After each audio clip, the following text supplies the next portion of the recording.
we are on Jeremiah 47. We are winding down. I don't know if you guys thumb ahead very often, but if you look ahead in the next few chapters, what you got now is a chapter, a nation, a chapter that God is going to judge. All right, so last week we started in on God's judgment. Dale, we got a seat right in front of the cookies, man. Right. You couldn't have better right time, right place thing. So anyway, in each of the next few chapters, you're going to see a nation get judged. Last week was Egypt and the prophecies about the coming judgment of Egypt. This week's chapter 47 is about, well, the Philistines, or Philistia is the nation. And I brought my map with me, but if you want to get your Bible maps out for the nations of Israel and Judah, whatever time frame, before the time of Christ, you might want to just have your Bibles actually turn to the maps, all right? Because maps are going to be very important for this Bible study, all right? It actually, the prophecies kind of follow the course of an invasion, all right? So, and then while you're turning to your maps, I'm just going to read the background that I put together. Historical studies. Chapter 47, that's the one we're on, is the second prophecy concerning God's judgments on the nations other than his chosen people, Israel. God used Babylon to judge Israel and Judah, but in the struggle for dominance between the Babylonian Empire and the Egyptian Empire, God uses these two mighty armies to judge the nations that lie in between them as they march up and down the Fertile Crescent to battle each other. By the way, if you take a look at a map, you'll see that the land of Israel is along a straight or slightly curved piece of terrain between the Mediterranean Ocean and the Great Desert. And that has always been referred to as the Fertile Crescent. Obviously, we can't live out in the sea and we can't live in the desert, but in between, you've got the mountainous region and then the coastal plains. And that is where the Fertile Crescent lies, which is why in that part of the world it was hotly contested, fought over. It was inhabitable. It was rich land, but it was also how you went around the Great Desert if you wanted to get to Egypt. So it was a huge travel corridor and a fertile corridor for agriculture. Okay. Now, if God did not withhold judgment from his chosen people, then he certainly does not withhold his judgment on the wickedness of the other nations. Finally, Babylon, God's instrument of judgment, will be judged also. So as we proceed through these next few chapters, you're going to eventually get to God's judgment on Babylon. All right. In chapter 46, the previous chapter, we saw the judgment on Egypt with Babylon as the instrument foretold by Jeremiah. Here in chapter 47, we see God's judgment on the Philistines with Egypt as the instrument on their way to support Assyria against Nebuchadnezzar's Babylonian army at what would become the Battle of Carchemish, which was fought about 605 BC. All right, and we studied the prophecies concerning that Battle of Carchemish last week. Okay, so it's just interesting that even though Egypt is going to be on the losing end of this battle of empires, God's going to use them as an instrument of judgment too, and he does so on the Philistines. All right, so that's your historical background, okay? So hopefully it'll give us a little framework to work with. Chapter 47, you can see there's not a whole lot of text here. There's 7 verses. So the first paragraph I wrote down were verses 1 and the first half of verse 2, 2a. I called it Caught in the Middle. Take note, this is a word of the Lord given to Jeremiah concerning the Philistines before Pharaoh Necho attacked them on his way north to engage the Babylonians. So verse 1. This is the word of the Lord that came to Jeremiah the prophet concerning the Philistines before Pharaoh attacked Gaza. This is what the Lord says. See how the waters are rising in the north. They will become an overflowing torrent. They will overflow the land and everything in it, the towns and those who live in them. First set of questions. First, taking a look at our own situation. What nations around the world today are posturing and threatening each other with war? What are some of the nations? And it's going on worldwide. China. Okay, China. And China is posturing and threatening who? Taiwan. Taiwan. And inadvertently us or any nation that might interfere. Okay, so there's one. Can you think of any others? Russia. Yep, Russia. But who is Russia's front nation, if you will? Crimea. No, it begins with a B. And they are letting people pass through their nation, immigrants, to go to the border of what nation? Poland. All right? They are setting up a fight with Poland. Belarus. I'm pretty sure it's Belarus. Am I pronouncing that right? I've heard that. And it's on the Polish border. And the conflict there, they're using immigrants as a pawn. Poland is built up fences and razor wire and everything along their border. Russia is backing their neighbor that begins with a B. I'm pretty sure it's Belarus. And they're using the immigrants to push over into the border and create a conflict, and they are even arming the immigrants. All right, so there's a conflict brewing, and the latest development in that was the immigrants were massing. They were throwing rocks and bricks at the Polish soldiers through and over the fence. I believe there's been some gunshots fired, and now they have withdrawn the immigrants, and they're busing them to another place that's less protected. So now Poland's got to do a shuffle with their troops. And I think there's something like 12,000 Polish troops on the border. Okay. So there's another place though, where threats are being made, and it's Russia is backing one side, Poland is trying to stay independent and free and control who comes and goes in their country. So they're using this as an issue. And by the way, if you got these two nations, neighboring nations, I know I'm not saying it quite right, Belarus, but anyhow, and Poland, Russia backs one side. Who backs Poland? NATO. Okay, so there's your superpowers, and then you've got these two nations, little nations in the middle. And by the way, China, for instance, Jim mentioned China. China is a huge superpower nation, and by the way, Russia's been doing drills with China as well, military drills. Taiwan's this little tiny nation, but it could suck other superpowers in. All right, okay, so. You see it going on around our world today. Superpowers rattling sabers, making threats, and other nations are up against them. But anyway, all right. So we thought of some. Okay, I don't know if there's any others or not. You got nations in Africa that are constantly at civil war, fighting. So you might say another nation that is at war and threatening other nations is the Nation of Islam, right? Okay, and through Iran, which is quickly trying to become a superpower in the Nation of Islam, they're working their way through Afghanistan, Iraq. Okay, we already saw what they're doing in Syria. What's that? Is Korea? I don't think Korea. Well, Korea's always been a threat, but they make a lot of noise, is what they do. But without the backing of, for instance, communist China, I think Korea would be a real short conflict against anybody, but they do a whole lot of damage. I mean, they're not afraid to, they're a spoiler. I think all the countries south, all the people that are coming up from Mexico, Mm-hmm. and getting into our country are really causing a conflict, or will. Sure. Because Yeah, and I didn't necessarily, I didn't plan to go here, but since you brought up all of the immigrants being used from all around the world coming across our southern border, I've learned a way of looking at things. I shared with Dale, and I'll be interested in his feedback.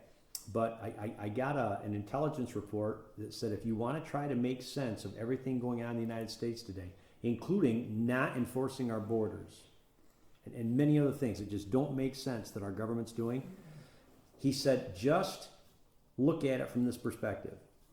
Make the assumption that America's enemies have infiltrated and now taken over America's government.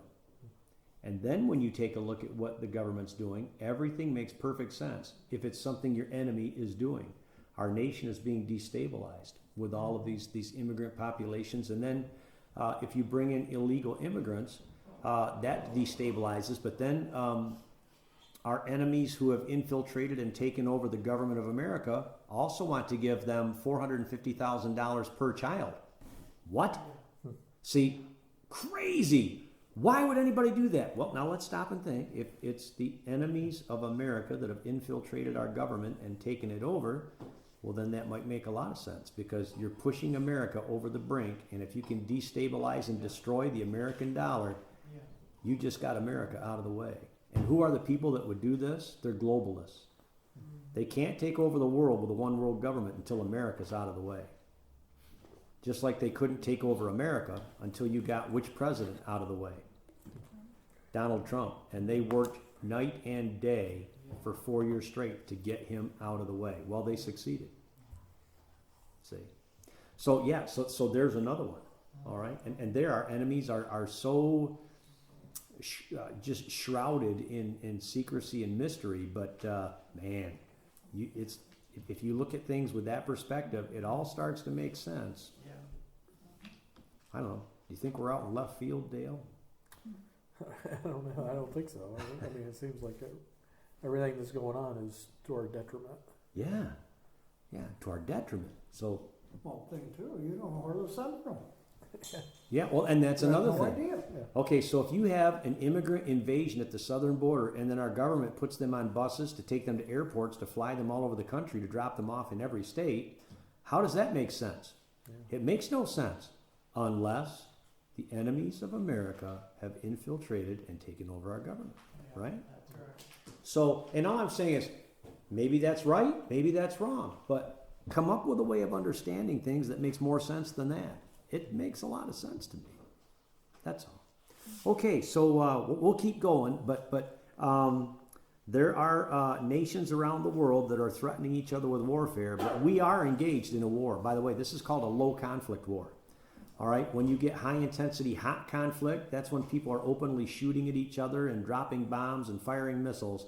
Low intensity conflict are the things that the great Chinese general Sun Tzu advised doing, so that you put everything in place to win the war without firing a shot, so that when you actually do use your force outright by light of day, there's virtually no resistance. And it's called ensuring victory before you start the fight. All right, you can see it's going on. Okay, well, in this word from the Lord now, let's get at our text. In this word from the Lord, what nation attacks the city of Gaza? Egypt. Yep, it'll be Egypt, and we only know this because it says Pharaoh, and the Pharaoh is the only. Egypt is the only nation that has a ruler referred to as Pharaoh. So it's Egypt that is going to attack Gaza. Now, and this did happen, by the way. Gaza, though, is the capital of what people? Go ahead. The Philistines. It's and if you've got your Bible maps out now, you'll see land of the Philistines. My atlas says Gaza was a capital city for them. Okay, there are three big major Philistine cities. You're going to see Gaza, Ashkelon, and there was one other moving up through, maybe Ekron. But anyhow, there's a number of cities, but Gaza is the first, and Gaza is the southernmost city. All right? So, Gaza is the capital, the largest fortified city belonging to the Philistines. And you'll remember the Philistines were constant enemies of Israel. David killed Goliath of Gath. He was a Philistine. The Philistine armies were always a threat all through before the kings, and then King Saul, King David. They had to be defeated. Joppa? Okay, could be Joppa in there. Did you find that on there too? Shows on a map here. Okay, yeah, and different. By the way, just our different Bible maps may have different cities marked on them. Now, here's what you got to think about. If Egypt lies to the south, does everybody agree Egypt is south of here? If you look at your bigger map, okay. If Egypt is the south, then what nation do you think is being referred to in verse 2 with the phrase, "See how the waters are rising in the north"? Babylon? Babylon. Babylon is coming down from the north. And by the way, if you remember from last week, God even judged the Egyptians when he said they bragged about how we will rise up like the waters of the Nile and flood the earth. And of course, that's an image that meant a lot to Egyptians, because when the river Nile floods, man, it's spread out all over the place.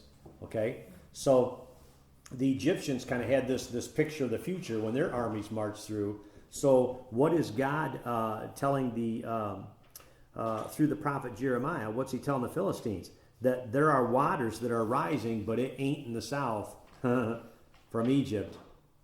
It's in the north. All right? So this is going to be Babylon. All right? They will become an overflowing torrent.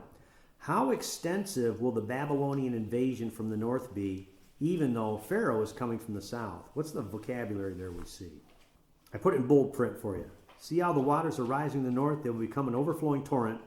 How much will they overflow? Everything. Everything. See, the Philistines managed to occupy the land on the coastal plain between the Mediterranean Sea and the mountains. All right, that's their territory. They have kept on that. Israel never managed to drive them out. Okay, but what they're being warned is it's going to fill the whole land, and this is going to be a torrent rising in the north. All right, so if the armies of Babylon are coming down from the north, and you've got Pharaoh's army coming up from the south, who's caught in the middle? The Philistines. The Philistines. They are going to get whacked one way or another. All right? What happens to nations caught in the middle when two superpowers go to war? They get overrun. They get overrun. They become bases of operation, right? Also, back in that day especially, one of the rules of thumb was if you could live off the land you were moving through, you didn't use your own supplies, you ate up all the food of the people. All right? So their whole land is going to get ransacked. But more importantly, you're going to see in a little bit, it's going to say there will be no survivors. They're going to wipe out the Philistines. Okay? So of the modern nations that are rattling sabers today, we said there's North Korea does a little bit, China, Russia, Belarus. I'm pretty sure it's Belarus. I want to say that. Of the modern nations that are rattling sabers today, how might other nations get drawn into their conflicts? What are some of the ways? Treaties. Okay, we have treaties. For instance, every nation in NATO, what pact did they make? Attack one, attack them all. Yep. So, You attack one, you attack us all. So if Russia uses Belarus as a front to attack Poland and start a war there, who's that going to draw into if it draws NATO in? Who are the NATO nations? U.S., North America. Yeah. Well, it's everything Europe and Yeah. North America. All the major European nations. You've got America, Canada, England, Germany, France, Poland. They're all NATO. Okay? So that would draw every nation into it. All right? Now, let's say China invades Taiwan and takes it over. And they've claimed that's their territory for years and years and years. How would other nations get drawn into that conflict? Taiwan's a big economic driver for all of the electronics around the world. It's like, oh my God. Okay, yeah. Uh, So there's a lot of technology manufacturing going on there. So who would not want to see China take that over? The U.S. U.S., just about every nation. yeah. Also, we had a recent meeting with the United States and Australia. And Australia has joined in that. So Australia would be drawn into that fight. If you take a look at a globe, Australia's got an interest there. Okay? So lots of ways all the nations of the world could get drawn in. So it doesn't matter if you're part of the fight. If you're caught in the middle, you're in it. And if we're caught in the middle economically, for instance, how did we get drawn into the last two wars we fought in the Middle East? Oil. Yeah. Saddam Hussein's Iraq invaded what country? Kuwait. And Kuwait's on the way to Saudi Arabia. So the United States jumped in to push them all back because we depended upon Saudi oil, Kuwaiti oil, right? And then up until a couple of years ago, America was energy independent. We did not need a drop of Middle Eastern oil. But now that our oil pipelines are shut down, how are we vulnerable now to wars in the Middle East again? We need their oil because it's all been shut down by policies of the government, which makes no sense. Unless what? I don't need to go there. Unless what? Okay? We've got some modern dynamics that match what was going on right here, and it was between the empires of Egypt and Babylon. Let's look at our next paragraph. I broke this next one out to be the second half of verse 2 of chapter 47. So 2b through 5. The sound of destruction. The people will cry out, all who dwell in the land will wail at the sound. In other words, the killing hasn't even started yet. At the sound of the hooves of galloping steeds, at the noise of enemy chariots, and the rumble of their wheels. Parents will not turn to help their children. Their hands will hang limp. Like just all the strength's gone out of them. For the day has come to destroy all the Philistines and to remove all survivors who could help Tyre and Sidon. By the way, I'll stop right here to point out, if you follow the coast, you go through the land of the Philistines, starting with Gaza, and then Ashkelon, Ashdod. You keep going right up. Oh, there's Joppa, Julie. Now I see it. You keep going up the coast, Dor, and then all the way up, Tyre and Sidon. Tyre and Sidon were actually some of those that were involved siding with the Assyrians to try to resist Nebuchadnezzar, and Pharaoh's Egyptian army was on his way to help fight against Babylon and keep Babylon contained. Ain't gonna work. We saw that last week. They were defeated. Okay? And Egypt was driven back. So they had to go back the way they came. All right, so there's Tyre and Sidon. Let's reread verse 4 to keep going. For the day has come to destroy all the Philistines and to remove all the survivors who could come to help Tyre and Sidon. The Lord is about to destroy the Philistines, the remnant from the coast of Caphtor, which, by the way, that's Crete. So if you take a look at your maps, Crete, the island of Crete, is way out in the Mediterranean Sea. So apparently the Philistines were the descendants of people who used to live on the island of Crete and settled along the coastal plains of the Mediterranean Sea, across the sea. All right? Gaza will shave her head in mourning. Ashkelon will be silenced. You remnant on the plain, how long will you cut yourselves? In other words, in mourning, whoever's left, they'll want to damage themselves. You know, it's kind of like some different cultures have always found ways to hurt themselves as a sign of their mourning, okay, when we don't care about ourselves anymore. All right. Second set of questions.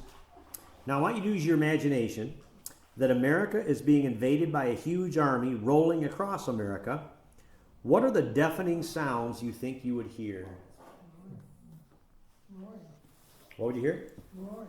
Okay, roaring of what? Tanks and Tanks? jets and Extremely noisy. helicopters. And Okay, jets screaming across the sky. By the way, maybe some of ours, maybe some of the enemies. Where I live, we've got 7,700 acres of wildlife management area and state lands right across the valley. So the National Guard often bring the big Huey helicopters there to do drills, whether it be nighttime flying. I've even seen them hovering low and rappelling. All right, just practicing their stuff. But it's amazing how much noise one Huey helicopter makes. I can't imagine if there's an invasion. Yeah. Okay. All right. So we got tanks, we've got jets, we've got helicopters overhead. What else might we hear? Gunfire. Okay. Small arms. What else might we hear? Large fire. Cannons. Okay. Cannons, bombs, and the worst of all, nuclear blast. Right? That's modern warfare. yeah, All right. you may not hear that. It'd be too late if you're That's true. Yeah. If we're close enough, we might not hear it. Hey, by the way, and I'll say this for the benefit of everybody listening too, nuclear attacks are more survivable than we realize. If you are within, I think it's, let's just say 2 to 4 miles of the blast, whether it's on the ground or overhead, you won't even know what hit you. You're done. toast. Yep. And then though, beyond that, there's a shock wave that goes out approximately 40 miles. All right. That shock wave is like, it's a pressurization. It's a huge pressure that shoots out. What that does is it breaks every single window. And here's where most people that have been in a nuclear attack or the atomic bomb that we dropped on Hiroshima, those 2 bombs, what killed more people was the flying glass. What happens is when an atomic or a nuclear weapon goes off, there's a huge boom, but then a big flash that you can see for forever, okay? And when there's a huge flash like that, even in the middle of the day, people will go to the windows to look and see what it was. You do not want to do that. You want to hit the floor. And I read an account of a Japanese man who had just attended a training like 2 days before on how to survive nuclear attacks or bombs, big blasts and whatnot. He survived Hiroshima. But what happened was, he said he was in an office building, that bomb got dropped, and they were far enough away, the initial blast didn't get them. Huge bright flash. It was blinding. And everybody ran to the windows, even though he was yelling at them, down on the floor, get down on the floor. He and one other man went down on the floor, and they were the only 2 to survive in the entire office building, not just their meeting room, the entire office building. He said, you can survive, depending upon where you are, but if you go to the windows, the flying glass just cut everybody to shreds. Okay. And then, of course, your nuclear fallout, that depends on your wind direction. All right. So, and by the way, I think it's like 3 or 4 days, I think, for your radiation to not be deadly to you anymore. If you can shelter in place and have a place to be in a basement or something like that, seal it up. Okay. So by the way, this is the stuff we used to teach in civil defense, and our government stopped doing that. All right. Yeah. And also your local school, I'm sure Campbell School is still a nuclear fallout shelter. I know Dalton and Keshua schools have those, and they even have big vaulted doors in the basement with the signs. So, okay. Well, anyway, enough of that. So we've kind of invaded, and what I wanted to just talk about was sounds. Okay, just the sounds of what we might hear if we experienced a modern war invasion in this country. Okay. Now, what sounds do the Philistines hear as Pharaoh's army attacks Gaza and rolls north along the plain? What sounds do they hear? Arrows and spears. Cries. Yeah, actually, those are pretty silent. There's Darby. Okay, take a look at verse 3. It's at the sound of the hooves. Horses and chariots. Yep. They hear horses. They hear the noise of the chariots and the wheels that rumble. Okay, so you got to figure if Pharaoh and Nebuchadnezzar's Babylon were battling it out as the 2 most powerful empires in the world, the thousands and thousands and thousands of cavalry horses and then chariot horses and the wheels rumbling as they came, the people could hear them. So this isn't even before the slaughter starts. This is just the noise. All right? That's why I want to concentrate on sound. This is just the noise. Now, what actions will show how hopeless and helpless the Philistine people feel? First of all, when they hear the sounds, the second half of verse 2 said the people are going to what? They're going to cry out, and everybody who dwells in the land is going to start to wail. I think when we cry out, we think, look out! But then to start to wail is just bawling, crying. That's what these people did when they heard the sound. Pharaoh's army hasn't even quite got to them yet, obviously within sight. But at the sound, it's just so terrifying. Okay? And then, what actions how does their lack of effort to save their children show complete despair? That'd be the first thing you try to save. Yeah. That is. The first people we would grab up and try to save are our vulnerable little children that we love.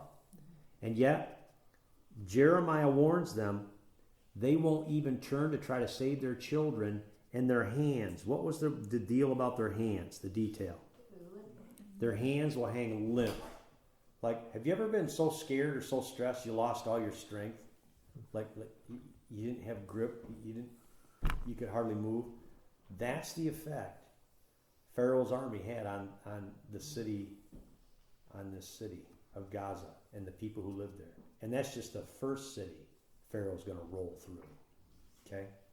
So, total, complete despair, and it all started with what? A sound. What they're hearing, and then what comes into sight. Okay? Yeah, and it is amazing. Jim, you comment, that's the first thing you do is try to say to your kids, these people are just so overwhelmed. You know, it's incredible. Okay. So what happens on this day? After the sound comes the what? The slaughter. Yep, the slaughter. The day has come to destroy all the Philistines. Destroy. And remove who? Any survivors. So even if there are survivors, you're going to be removed anyway. All right? But, you know, it's easier to kill people than to cart them off. All right? So they're going to wipe out the Philistines. Following northward on the map, okay, one of them already gets mentioned, but if you look at your map, Gaza, what city meets the same fate after Gaza? And it's talked about in verse 5. Ashkelon. Yep, Gaza, Ashkelon. And by the way, there will be no survivors to help what two cities? Tyre and Sidon. So if you take a look at your map, Pharaoh rolls through Gaza. He rolls through Ashkelon, up through Ashdod. He's going to go all the way through Tyre and Sidon. All right? All the way up through there to join forces with the Assyrians at Carchemish. All right? And so, and this is just the beginning of Pharaoh's advance. Okay? Now, if we are here in America, when America falls, and by the way, America will fall. If you and I are still here, what will we do when we hear those sounds we talked about? And I listed nuclear bombs detonating, missiles hitting their targets, Get on the floor. fighter jets screaming through the skies, and tanks rolling across our land. What are we going to do? Okay, that might be one thing. Jesus said, flee to the hills. All right, run to the hills. What's that? Guess who we're gonna have? We've got the hills. Yeah. And what'd you say, Carol? I says, I'm gonna pray first. Okay, we're going to pray, run for the hills. It's always safer in the hills. Hide in the cellar. Okay, maybe hide in your cellar. Yes. Yeah, depending upon what kind of weapons might be used. Okay. Hey, by the way, I'm going to tell you right now, this is kind of a dark chapter, a dark Bible study. Sorry, but we need to realize these things too. Trust the Lord. Okay, trust in the Lord. Or maybe just go out to your enemy and say, take me. You're going to send me home. No, I'm serious. In other words, just reality check. Right, All right? right. Well, wouldn't it be wise to have some type of plan? Yeah, that's why we're asking the questions. Just to get you thinking. Yeah. But I meant there are things that you can do by planning. Yeah. Oh, yeah. Yeah. Maybe developing places to hide, resources to have. Sure. Yeah. I'm just keeping in mind what we're imagining a scenario here is if America gets invaded. In other words, we can survive for a while, but we're gonna have to come out sooner or later into what? Yeah. You know. Destruction. Oh yeah. Keep in mind it starts in the cities. You know, it's population centers. That's why we are very fortunate where we live. All right? And I'll tell you who's got the best hill right now. Okay. I'll run into your hill then. I'm just over the other side. That's Come right. on. Okay. Here we come, Dale. And Dale said, bring your groceries. All right. Okay. All right. Well, our last paragraph here is 2 verses. All right. So verses 6 and 7, I called it the biggest question and the biggest prayer. Verse 6, alas, sword of the Lord, how long till you rest? Return to your sheath.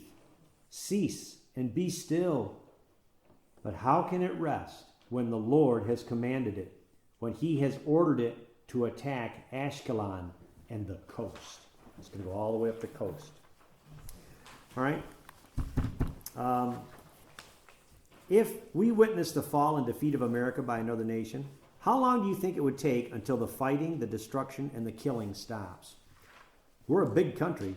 How long do you think it would take? Till we run out of lead. Okay? Till we ran out of lead. Yeah. By the way, that's the number one deterrent to invasion of the United States of America.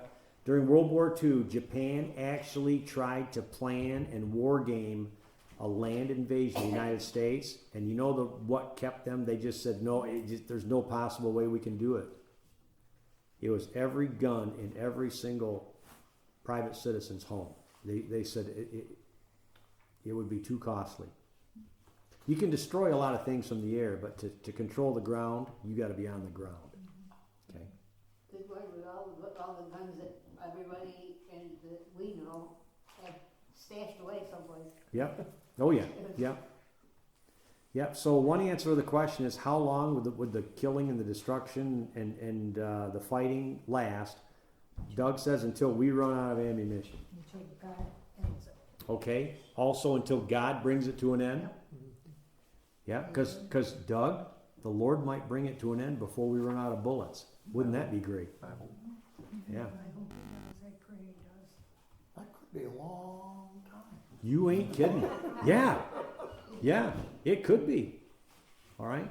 And in fact, with that, let's segue into the next question, okay? Because it could be a long time. And for these Philistines, it was a long time. When you take a look at that part of the world, how long do you think it took Pharaoh to march his huge army, walking and by foot? And then, I mean, you know, your horses and chariots, they can charge, but they're not going to leave the infantry way behind. So they all got to move together. How long do you think it took him to move all those hundreds of miles all the way up the coast to get up to the tippy top of the Sahara Desert where Babylon and Nebuchadnezzar's armies were coming around? Because when they met at Ashkelon, if you look at a map, it was as far north as you could go, just about before you hit the Black Sea.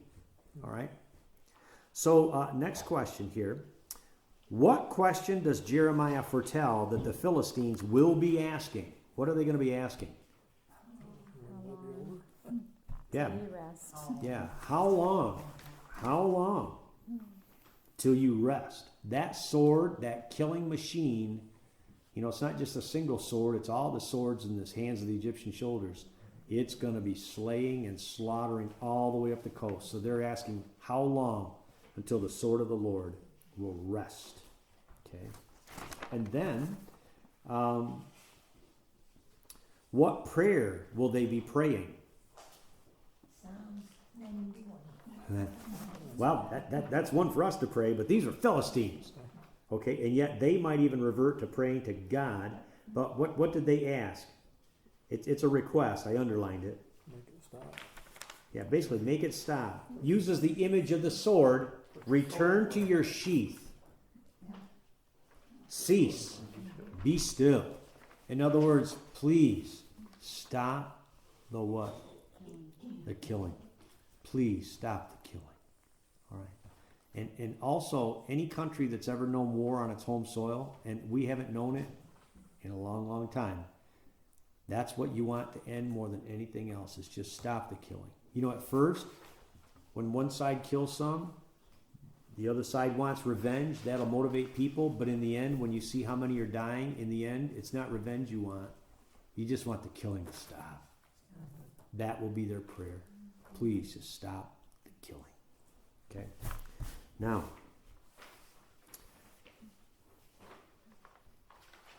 if a nation has become God's instrument of judgment on another nation, when can we expect the sword to be returned to its sheath? That's been When accomplished. it's by God. satisfied. Yep, when the judgment is done. When the judgment is done. By the way, Israel made that mistake. They didn't honor God. They didn't obey God. They didn't listen to Jeremiah the prophet's warnings. So God sent Nebuchadnezzar's Babylonian army down from the north to punish and judge them. Literally just wiped out the nation, but left a remnant, and they could still live on the land. And then those that were left, and the puppet king, what was his name, Josu? You helped me out once. Zedekiah, thank you. I get my Kaias mixed up. Zedekiah chose to ally himself with Egypt and rebel against Nebuchadnezzar, and the Egyptian army came up and helped them to push the Babylonians out. When they did that, boy, you offended Nebuchadnezzar's pride. So he sent his Babylonian army down from the north a second time into Israel and Judah, and this time he really finished the job. Okay? But listen, through Jeremiah the prophet, after the first time they were judged and their nation was invaded and destroyed, the Lord told them, settle down in the land, serve Nebuchadnezzar, and you will stay on the land. In other words, this was a direction from God. They didn't do that either, did they? They didn't do that either. So God judged them again. So when God chooses another nation to be an instrument of judgment, when does the sword get returned to its sheath? When the judgment gets done. And it's a terrible thing. Terrible. Now, let's flip to our modern times. How long a list of national and personal sins can you come up with that America and Americans are guilty of? If we were to make a list of all the sins that we are guilty of as a nation, what would we come up with? In fact, I'll just start playing secretary and write them down. Lying. Okay, lies and deceit. And by the way, we've got that in our personal lives. All of us have tried to cover up our sins, haven't we, at one time or another? But even in the highest halls of government, lies and deceit are how this country gets run. What else? Idolatry. Okay, idolatry. What idols? Money. Number one, money, material goods. Stealing. Okay, all right, stealing. Phones. Okay. No, actually, tell those cell phones. Those cell phones are idols. Okay, stealing in all sorts of ways. There's grand theft auto, and then there's basically what do I call it? Well, looting the wealth of America. That's what's being done in our nation today. It is. The nation's wealth is being squandered on things that we would not spend it on. Okay, what else? Killing the innocent. Okay, we have killing. There's murder of adults plus babies, right? What else? Discouragement. I don't know that that's a sin, but boy, the people are certainly going to get discouraged about it. I'll tell you They what. can't do nothing. How about promoting godlessness? That takes away people's hope. Without God, right? Lawless. Okay, lawlessness. The law is not enforced. It's not. It's selectively enforced. It's done for political benefit and also personal enrichment. Open borders. Okay, not protecting the nation, not protecting borders. I'll say that's a national sin. God is a God of the nations, and they're using those people too. How about human trafficking, sex slavery? I hate that prettied up term, so I'm just going to call it sex slavery. What is it? Human trafficking. We call it human trafficking, and it's almost like, oh, what? Jim loaded up 40 people in a bus and drove them around? You know? No, that's not what human trafficking is. It's pretty much sexual slavery. And here's another thing too. I'm going to call it. I'm going to call it the lie of distraction is a sin. Because here's what I want to say: we are in our nation. We're constantly distracted. But what period in history of slavery is being promoted in this country to focus on? 17 and 1800 slavery. All right, slavery of African Americans, and they want everybody to have payments and blah blah blah. And this is the great injustice. Do you know there are more people enslaved today than there were in America through the 17 and 1800s? There are more people enslaved today, literally, but they don't want to talk about that and make it an issue. Why not put to bed what happened in the past and fight what's going on in the present? That's evil. But I'll tell you why. Because some of the richest, most powerful people in the world utilize it, enjoy it, and enrich themselves from it. Human trafficking and sex slavery. The Jeffrey Epsteins of the world and all the people who went to his orgy island. Those people. And by the way, members of the royal family of Great Britain.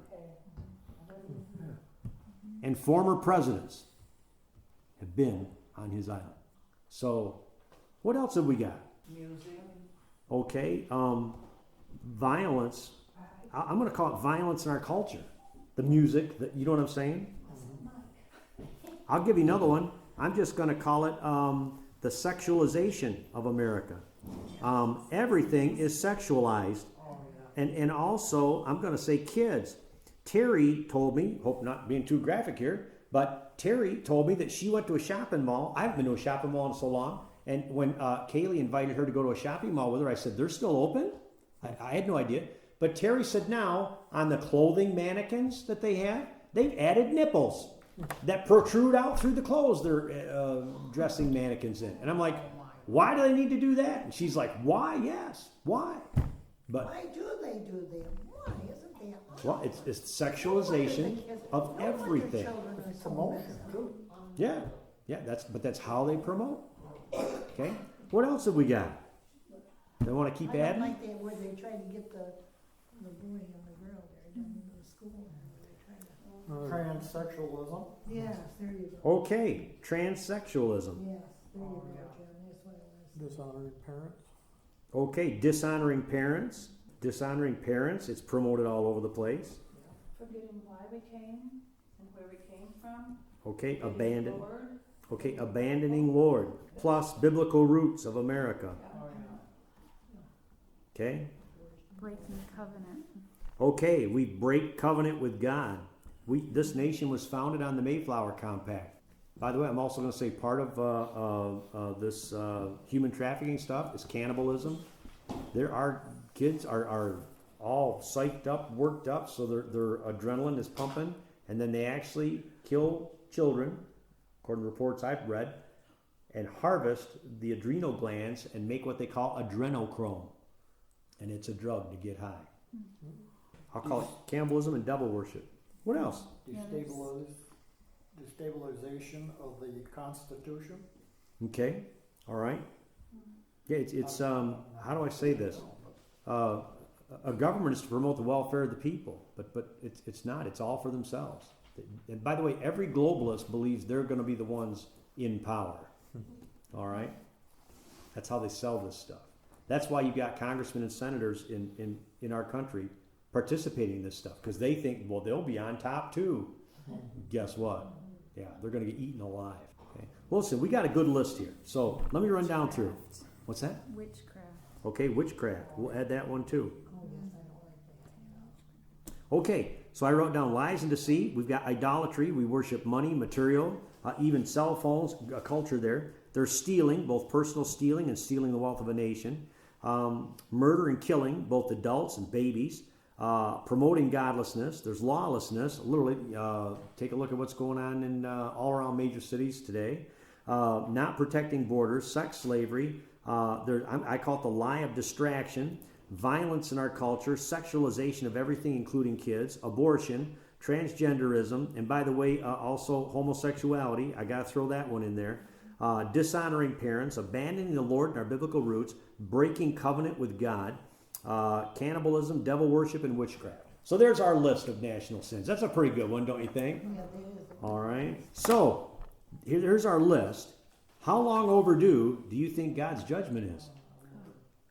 Long. I think so. We're long overdue. You tolerated this way too long. Yeah. Hey, by the way, I do have to add another one. Porn. I just thought about it. They said, what was the statistic? A new pornographic movie is made here in the United States for distribution like something like once every 14 minutes? 38 minutes. 38 minutes, okay. Okay, so every 38 minutes, a new pornographic movie is made for distribution to pollute the minds of people all over the world. Okay? So, yeah, I think we all agree, oh man, long overdue, God's judgment. Now, looking at the world stage again, what nations might be strong enough for God to potentially use to judge our nation? What nations of the world might God use to judge our nation? Afghanistan. Okay, one is Afghanistan. We've already, our government has just been shown to be feckless, weak, ineffective, And we are not respected anymore. And then we put a bunch of them on the plane so they could start their Okay, yep, jihad here. Yep, we brought a bunch over here, and by rights, we needed to bring people over here that sided with America, but the vetting process was absolutely non-existent, and people who did help us are still over there. All kinds of Christians and allies, people that help the U.S. government. Right? And meanwhile, we armed our enemy with $28 billion worth of military equipment left behind. Yeah, meanwhile, they think we're spending too much on our own military over here, but we'll give the enemy $28 billion of ours. Okay? Once we're low enough, any country could take us over. Yeah, what's that, Julie? Once we're low enough, any country could Yeah. take us over. Any nation could be a threat to us. You're right. And that is the point. Yeah. So, China, certainly, God could use to judge us. All right? Well, he could pretty much use any nation. If God's behind them, then. This is true. Yep. Yeah, it's like, oh, Any nation could be used. yeah. By the way, I'll throw this out to you. I met a young Marine who just finished up. I'm not sure how long he was in, but he was in his 30s, and he had just gotten out. So he and I were talking, and I said, so if you were going to take down America, how would you do it? And he said, well, I'd probably do some sort of a United Nations action to get blue helmets in our nation, United Nations troops, and I would move those blue helmet troops into the 5 port cities in the United States. There are 5 major port cities where shipping comes from overseas. He said, I would take over those cities and I'd shut down your ports. And he said, now, that's how I would put America under siege. And he said, I wouldn't have to fire a shot, really, to take the whole country down. And he said, now, I would just sit on that, and in a year and a half, even though you could produce all your own food from the center of the country, he said, in a year and a half, your tractors and equipment, they're going to need maintenance, they're going to need parts. He said, and I'm sitting on the ports, and you can't get your parts. And he said, I could bring America to its knees in about a year and a half's time, probably. And think about this. Nebuchadnezzar, how did he defeat Jerusalem? He laid what? Siege. That's how you would put America under siege. Now, he said he thought he could foresee it being done with United Nations troops. Okay? Listen, America's under siege because our ports, not the cities, our ports have been shut down, haven't they? They have been squeezed, bottlenecked. We can't get supplies. They're in short order, and things are getting harder and harder to get. The bottlenecks are growing longer. The shipping container ships that are out to sea, they're now in well over 100 off of San Diego and other ports that come. Our goods are being held out at sea. All right? So we are already under siege, and there's no reason why the reason for these bottlenecks are actually due to policies that the government has put in place that force everything to slow down. They put 3 policies in place out there that has created this entire mess. One, you can't use a truck in California that's older than, okay, you said 2015. I wasn't sure of the year, but they did that for green stuff, pollution control. 2, if you are not a union trucker, you can't get in and out of those ports. And 3, they have a rule that containers, the containers that come on and off the ships, they cannot be stacked any more than it's 2 or 3 high in the shipyards when they have empties. So, and they could easily be stacked 5 and 6 high to double the stuff, the capacity to store these empties. So that's why they can't get the full ones out, because all the empties are sitting on the trailers, so they don't only have empty trailers to go in to take the full ones out. Those are 3 rules, and it's all government policy. Do you think it could be that America's enemies have infiltrated and taken over our government? It could be changed so easily, but they won't do it. See, we are under siege. What was that thing you told me Monday night? Well, I've already shared here, Darby, but again, it's if things that our government are doing don't make any sense at all, like why would they do it? Then just take a look at it with a perspective. Just ask yourself or say this: America's enemies have infiltrated and taken over America's government. And by the way, I changed government to governing bodies because it's right down to even some local school systems. So America's enemies have infiltrated and taken over America's governing bodies. And when you work from that assumption, all this stuff starts to make sense then. Why would you do it? It's screwing everything up. It's starting to starve America for goods that we need and pieces of machinery. By the way, winter tires. We're told now you may not be able to get winter tires. So if you're thinking about buying some, you better get your order in now. All right? Winter tires are going to be the next big thing. And by the way, they want to blame the trucking industry. If truckers can't get new tires for their trucks, how many fewer truckers are going to be on the road hauling these goods? See, it's all a snowball cascading effect. You can see it. Yeah, you can see it. America's enemies have infiltrated and taken over our government. Okay, so we just did our list. We've talked about what nations might God potentially use to judge our nation. Is there any reason why God should not judge us? The remnant? Okay, the remnant, for one. We could hope and pray that we're enough of a remnant. What else would keep God from judging us? He wants everyone to be saved. Prayer, God's patience, but also, remember, how long did Jeremiah's preaching ministry last? 40 years. And how many offers did God make if the nation would repent? I mean, offer after offer after offer. Okay? Now, here's a problem that I do have with some of our modern prophets that are out there on TV and the media and whatnot, and some of us are very familiar with them. And I used to listen to quite a few of them, but I'm backing off. The prophecies that our prophets are preaching are telling us God's going to save America. And they're having patriotic rallies and waving flags, and God's going to save America. And I'm thinking, wow, great. And they're saying revival's going to come. And I think, wow, great. But what's lacking from all of our modern prophets is the commonality with the prophets of the Bible. And that is, God places an offer before you. Repent of your sin, and I will spare your nation and the judgment that I had planned. But if you do not turn from your sin, this is what's going to happen to you.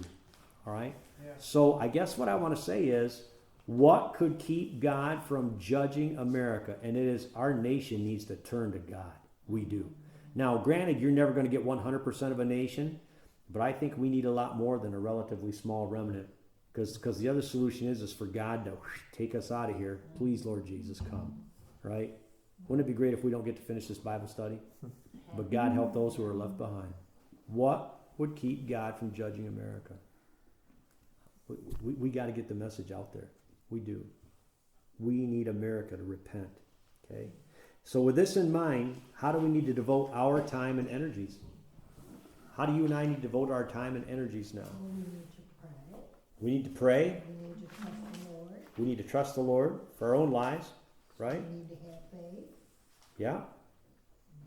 We need to start infiltrating. Read your Bible. We need to re-infiltrate. By the way, we were doing some of that at a school board meeting.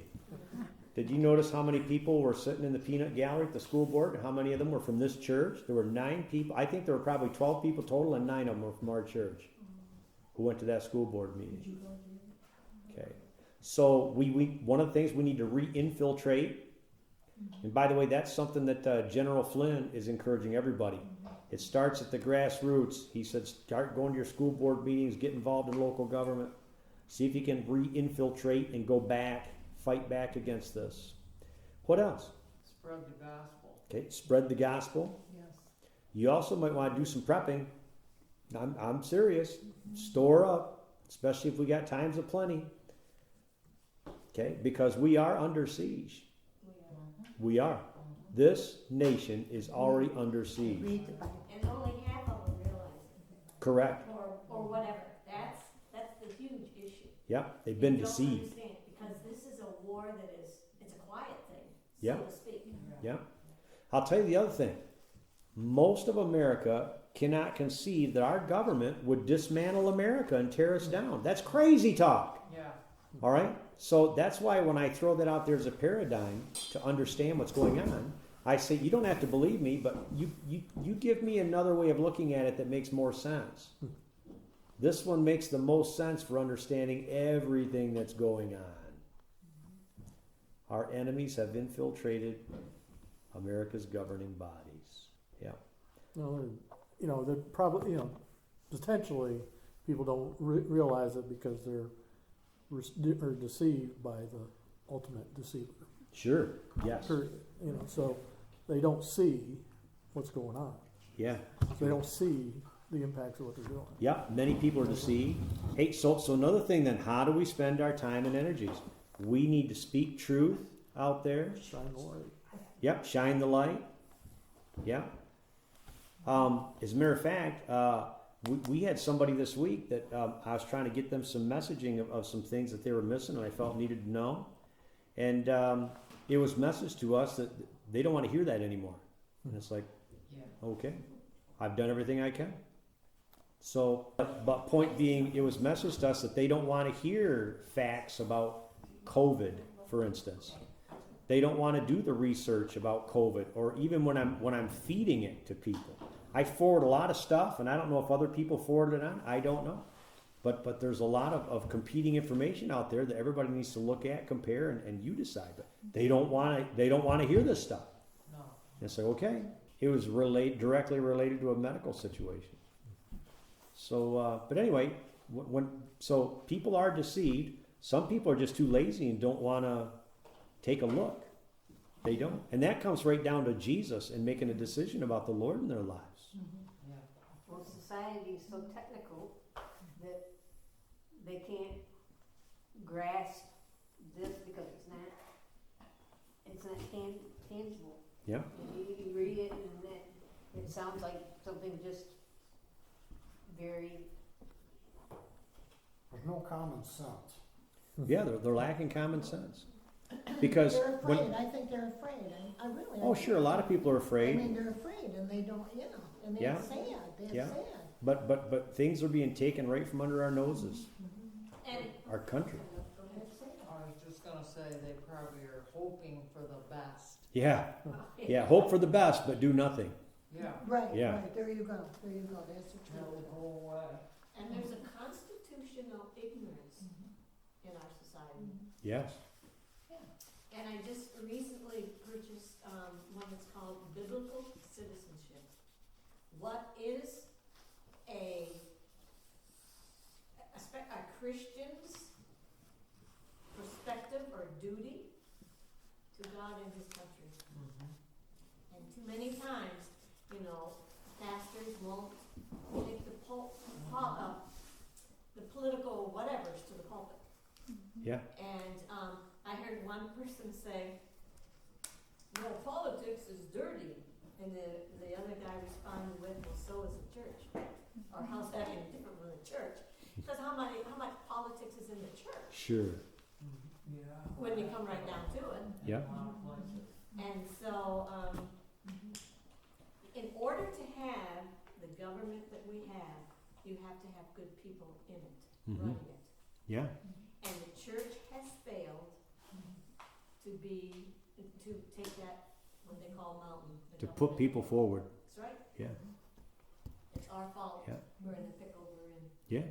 Well, anyhow, to get this wrapped up and keep us moving, then though, just with the situation we're in, there is no reason why God should be withholding His judgment, and judgment could be shaping up even now.